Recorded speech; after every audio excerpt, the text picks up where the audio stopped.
Oi, seres humanos! Aqui é a Monique, esse é o canal Histórias de Noah e hoje temos um vídeo sobre o livro maravilhoso Racismo das Cruzadas ao século XX, do Francisco Bittencourt, acho que é assim que se pronuncia. Gente, olha, muita coisa preciso falar sobre esse livro. Primeiro, é um livro lindo, entendeu? Muitas marcações aqui. De livro mesmo, tem 509 páginas. O resto são notas. E ele precisa ser urgentemente lido pela maior quantidade de pessoas que existe nessa terra.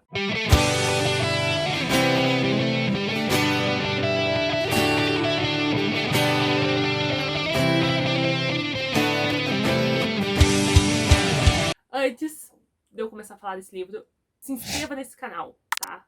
Para receber mais conteúdos maravilhosos e indicações maravilhosas como essa. Curta o vídeo, nos segue nas redes sociais, @História de Noah, tanto no Instagram como no Facebook. O Francisco Bittencourt vai fazer uma pesquisa histórica aqui sobre o racismo, e a tese dele é que o racismo é um movimento motivado por projetos políticos. Por isso precisamos saber o que é racismo. Racismo é o preconceito contra uma pessoa pelo fato de ela pertencer a um determinado grupo racial, étnico, tipicamente marginalizado ou uma minoria.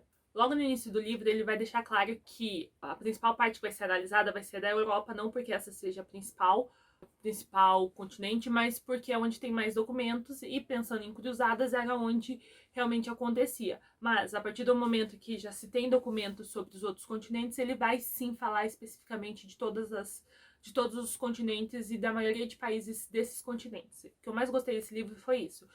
Muitas informações aqui sobre como o racismo e esses movimentos de segregação aconteceram tanto na Ásia, e aí não fala na Ásia em geral, ele vai falar de um capítulo só da China, daí ele vai falar só do Japão, ele vai falar só da Índia, do Tibete e assim por diante. Ele vai falar que para você estudar o racismo, você precisa de um aplanado geral histórico. Não tem como você estudar o Holocausto, você estudar a escravização dos negros na África e querer entender isso, porque o racismo é relacional e ele sofre alteração com o tempo. Então, a forma que o racismo se apresentava durante as cruzadas não é a mesma forma que se apresenta agora no século XXI. E é muito diferente de como se apresentava no início do século XX. E ele vai fazer um negócio sensacional nesse livro, que é a análise de fontes primárias. Quais são essas fontes? São escritas e são visuais. Então ele vai fazer análises das obras que eram compartilhadas, dos desenhos, das esculturas, das fotografias em dados momentos, das coisas que eram escritas e eram propagadas, para ver como esses preconceitos foram crescendo e se naturalizando com o tempo dentro dessas sociedades. Ele vai falar que isso já era comum, né, na Grécia Antiga e na Roma Antiga, só que naquela época, o que acontecia? Eles tinham preconceito com as outras civilizações, né? Era mais um racismo com as outras nacionalidades. Então, os gregos eram preguiçosos, os gregos falavam que os romanos eram burros, e assim por diante, e propagavam esses preconceitos. Eles tinham também o costume de delimitar o caráter da pessoa de acordo com o clima ou ambiente que elas cresciam. Como no século XVI era normal relacionar o caráter da pessoa com a cor da pele. O que era comum e normal, no caso, que a gente vai ver aqui, é que os romanos consideravam todos os outros povos como seus escravos naturais. E isso a gente vai ver da mentalidade imperialista, no geral, que é: eu sou bom e todo o resto é ruim, porque eu comparo ele comigo, e eu sou o padrão. Se eu faço uma coisa de determinada forma, esse é o jeito certo de fazer, e o resto todo é errado, ou, no caso, menor do que eu. O que vai mudar, então, no início das cruzadas? As religiões. Porque vai ser quando o cristianismo vai ter realmente uma maior abertura, e o cristianismo é uma religião diferente porque é uma religião que busca o universalismo, ou seja, converter o maior número de pessoas. Todos são irmãos perante o cristianismo. Quem é o estranho, então, não é a pessoa de outra nacionalidade, mas sim a pessoa que tem outra religião. Por isso, os movimentos segregacionistas vão ser maiores, porque nas cruzadas vão se juntar vários países e várias nacionalidades para acabar com determinada religião ou com determinado povo que está naquele determinado território que não é cristão. Também nesse período, um pouco antes, na real, surge ali o Islã, né, do islamismo, que também é outra religião universal, né, só que o profeta é o Maomé. Ele também prega o universalismo, ou seja, converter as pessoas. Na época das cruzadas, a gente vai ver as várias guerras que ocorreram por causa do território, onde os líderes políticos utilizavam da desculpa das religiões para falar que era uma cruzada cristã. Então eles estavam em busca de converter o maior número de pessoas. É claro que eles deixavam do lado que eles estavam matando essas pessoas, eles estavam convertendo elas, tanto para o cristianismo quanto para o islã. Aqui ele vai fazer a análise, né, de como essa segregação acontecia. O cristianismo acabava matando mais as pessoas, mas ambos, tanto o islã como o cristianismo, quando entravam no local, a primeira coisa que eles faziam era aplicar leis segregacionistas. Então, se você não é da nossa religião, você não vai ter acesso a vários direitos sociais, né, do governo. Então, você vai ter que morar em determinado lugar, você não vai poder mais morar no centro da cidade, você vai ter que morar num lugar afastado. Vão ser criados vilas, bairros onde as pessoas que não são cristãs podem morar, e isso também nos territórios onde o Islã vai se apropriar. Também cristãos e pessoas de outra religião também vão sofrer essa segregação. Aqui, eu acho que fica mais claro que o cristianismo acaba matando mais e devastando mais as culturas diferentes, já que tudo que era muito diferente eles acusavam de serem bruxas. A ciência, eles também não acreditavam muito na ciência, pensando aqui que era durante a Idade Média. O que fica claro é que o povo que mais foi prejudicado foram os judeus, porque independentemente de quem estava no comando, os judeus sempre sofriam, sempre eram a minoria. Então, desde sempre, mas também as poucas vezes que os judeus tiveram o poder de algum território, eles faziam a mesma coisa com as outras religiões. Basicamente, a gente consegue ver aqui que não é tipo um problema do cristianismo, nem do islamismo, nem do judaísmo. É basicamente um problema do ser humano, que sempre se apropria de qualquer motivo para falar que é melhor ou superior e assim oprimir qualquer pessoa que ele deseja, usando a desculpa de que essa pessoa é diferente ou menos capaz e que ele é superior. E aí, no caso das religiões, essa superioridade é concedida por Deus diretamente. Essa é a diferença. Essa parte é muito interessante, principalmente porque ele vai fazer a análise das imagens, fica muito didático. O segundo capítulo do livro vai falar sobre as explorações oceânicas. E dentro desse capítulo, né, das explorações oceânicas, vai ter ali os capítulos que vão falar, vai ter o capítulo que vai falar só sobre o continente europeu, o continente africano, o continente americano e o asiático. O que é ótimo, porque quando a gente fala muito de exploração oceânica, a gente acaba estudando mais América, especificamente mais Brasil. E daí a gente vê um pouquinho mais do resto das Américas. Eu não lembro de ter visto, tipo, Ásia, como foram as explorações oceânicas na Ásia. Japão, China, Índia, e Tibete, e Coreia, e assim por diante. O que esse livro realmente me ganhou foi aí, nos assuntos que eu realmente não tinha conhecimento antes. Como eu falei, que ele faz análise, né, de imagens. Eu vou colocar essa imagem aqui, que é a imagem do primeiro, página 102, 104, tá? Começa a falar sobre essa imagem na página 102 do livro, para quem tem o livro em casa, né? Vai falar sobre o primeiro Atlas impresso em 1570. Pensa, na 1500, né, quando as explorações começaram a acontecer, e o mundo todo queria saber, né, conhecer os novos continentes. Então, esse atlas é feito para propagar o desenho, né? E é uma obra best-seller e continua sendo best-seller por vários séculos seguidos no mundo. E aí, nesse atlas, ele faz um atlas, o Abraão Ortélio faz um atlas ilustrado com essa imagem. Temos ali mulheres que representam os continentes. Olhem bem para essa imagem, para ver como o racismo se propaga.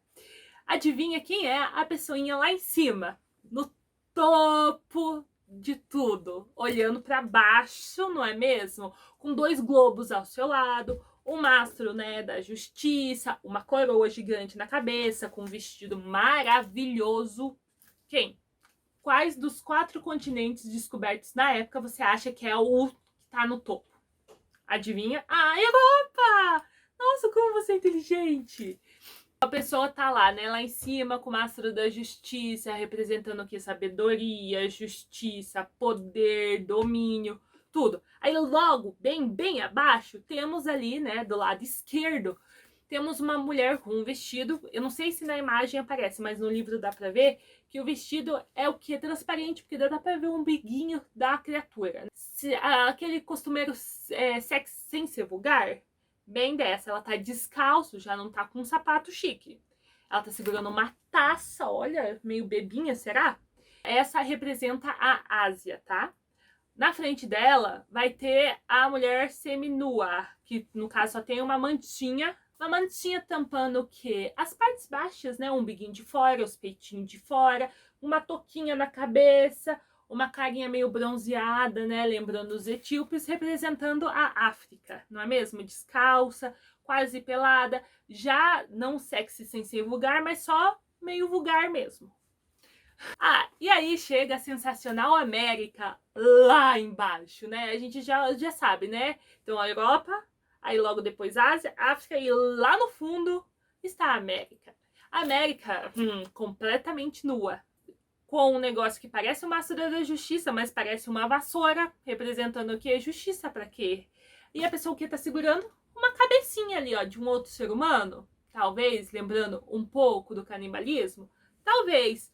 Olha, gente, sinceramente, como essa imagem devia ganhar um prêmio, tipo, Nobel, de como propagar tanto preconceito, estereotipo e racismo numa imagem só, de verdade.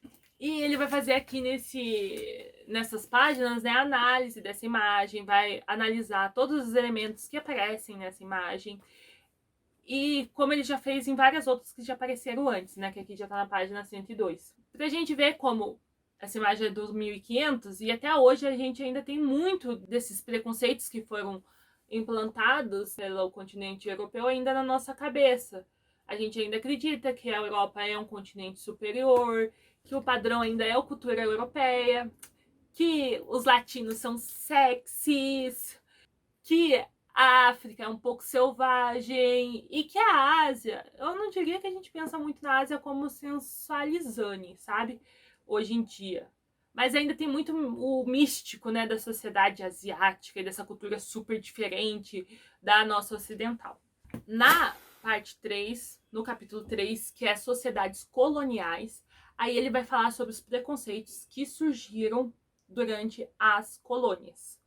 Então, preconceito contra índio, preconceito contra mestiço. Esse é o preconceito mais famoso, porque independente se você está no Brasil ou na China, os mestiços sofriam preconceito.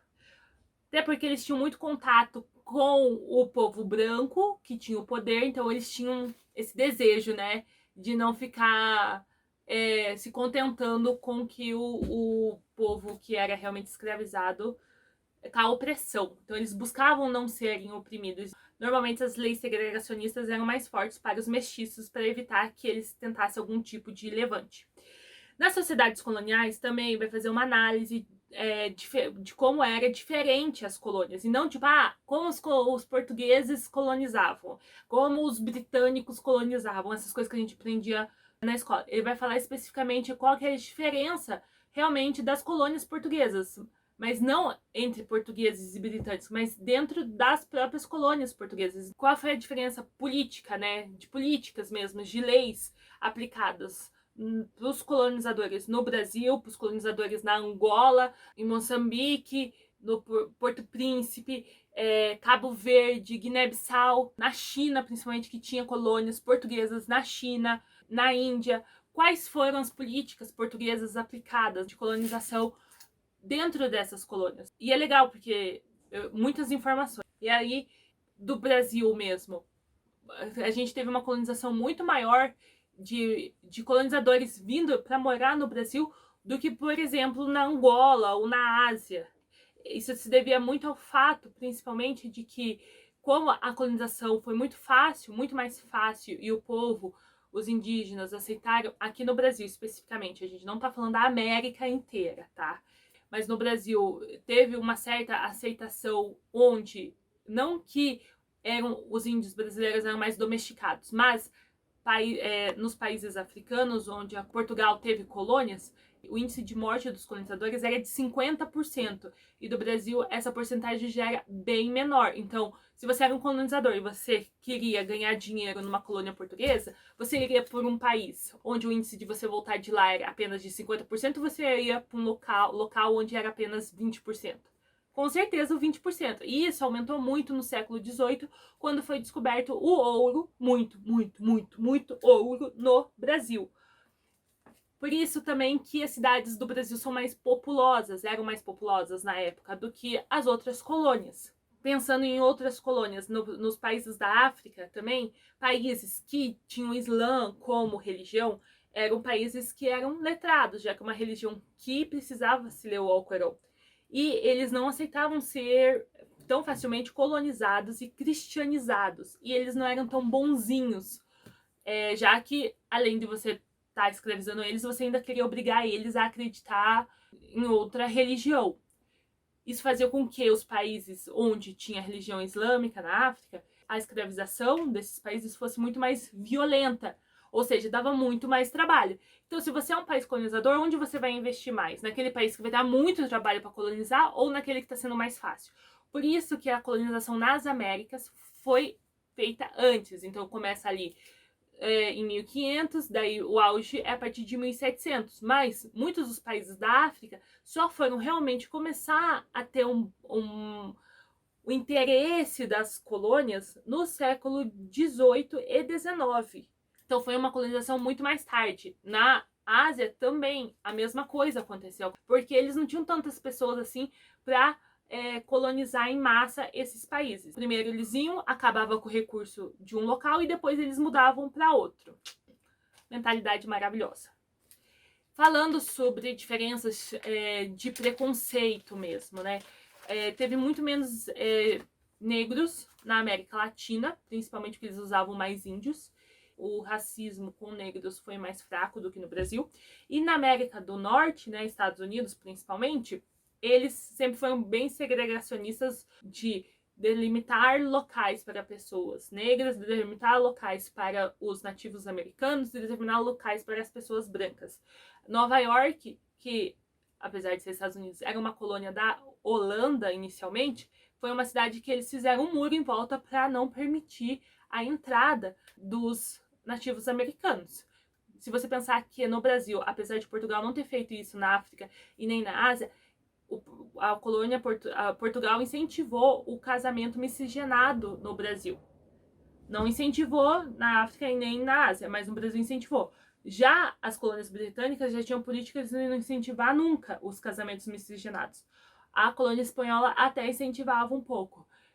Na verdade, nas colônias americanas era até proibido o casamento com pessoas de outros povos. Pensando em estrutura também, tanto a colônia, a Espanha, como Portugal faziam cidades muito grandes e a maioria dos colonizadores iam para essas cidades. Rio de Janeiro era uma cidade muito populosa, Bahia também. Se você pensar nas colônias, Cidade do México. Já a colônia britânica, ela não incentivava as cidades grandes. Ela mandava basicamente cada colonizador para uma parte para investir em agricultura e não tanto em cidades no país. Fazia com que as pessoas ficassem mais isoladas, não estivesse tanto em cidades, então era uma população na América do Norte mais controlada, já que elas ficavam no meio rural, elas eram mais isoladas, mais fácil de controlar.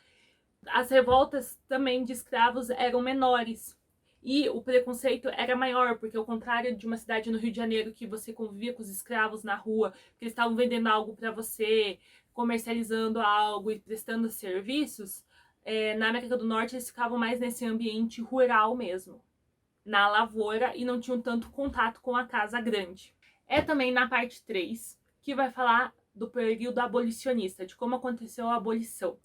E vai desmistificar, né, o fato de que a Inglaterra um dia acordou e falou: a escravidão é ruim, vamos fazer comércio. Vai, né, mostrar como foram mestiços, principalmente, ou pessoas negras que conseguiram a alforria, que lutaram pela abolição da escravidão.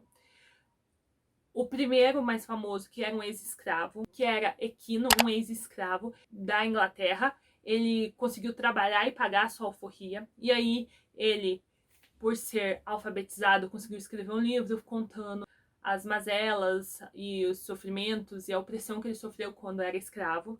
Foi a primeira biografia que ficou famosa no mundo, a primeira sementinha ali em busca da abolição. É claro que o abolicionismo já estava em voga desde a Revolução Francesa, já que todos os homens são iguais, né? Porque temos escravos ainda. Mas essa primeira campanha pública, né, do Equino foi em 1789, 99 anos antes de realmente acontecer a abolição aqui no Brasil, que foi a vergonha do mundo, que foi o último país a assinar a abolição. E aí ele não vai falar muito do Brasil aqui, já que foi o último, né, que fez isso, não fez mais que a obrigação. Mas, para quem já estudou a abolição no Brasil, já sabe que a abolição ocorreu por causa das pessoas mestiças, porque tínhamos muitos filhos mestiços de pais brancos com mães, a maioria, né, mães negras, que ficaram famosos, que eram ricos, né, e queriam trabalhar e não sofrer tanto preconceito, mas enquanto vivesse numa sociedade escravista, era muito difícil. Muitos filhos mestiços, como o Rebouças, que agora não vou lembrar o nome, que era engenheiro, e aqui em Curitiba, um dos bairros, né, de Curitiba é o Rebouças, que é por causa dele, era mestiço, era mulato. Machado de Assis era mulato, Chiquinha Gonzaga era mulata, e assim por diante. O primeiro país da América Latina a abolir a escravidão foi o Chile, em 1932, se eu não me engano. Mas na América Latina isso ocorreu de uma forma mais simples, porque tinham muito menos escravos e por causa das guerras de independência da Espanha que foram acontecendo nos países, os dois lados recrutavam os negros para lutarem na guerra, prometendo a abolição. Então, quando acabava, né, a guerra, metade já estava realmente livre. Foram poucos realmente que precisaram serem libertos. E isso já aconteceu quando foi institucionalizado a república nesses países. Desculpa, gente. Então a maioria aconteceu ali de 1810 a 1820, que eu falei antes a data ali do Chile errado. Então de 1810 a 1820, ou seja, em 20 ainda faltava 68 anos para acontecer no Brasil. O próximo foi a França, que libertou os escravos das suas colônias, que foi em 1848, tá? Mas isso aí não, né, não precisa muito de um parabéns, já que isso aconteceu principalmente porque os negros no Haiti fizeram uma puta de uma revolução, expulsaram todos os brancos franceses do país, e mataram os que ficaram, e basicamente tomaram o país de volta, né? Não é como se eles tivessem dado isso para as colônias deles. Mas, em 1848, as outras colônias, né, além do Haiti, também receberam a abolição da escravatura. Os Estados Unidos precisou da Guerra de Secessão, a Guerra Civil entre Norte e Sul, blá blá blá, e só saiu realmente em 1865. Ai, ai. E, né, 1865, e aí 23 anos depois, sai em 1888 no Brasil, porque somos pessoas o quê? Muito rápidas. A parte 5 do livro vai falar sobre as teorias de raça, ali do início do final do século XIX e início do século XX. Essa parte eu achei um pouco chata porque eu já tinha estudado bastante. Vai falar basicamente de como foi usada a ciência para propagar mais racismo.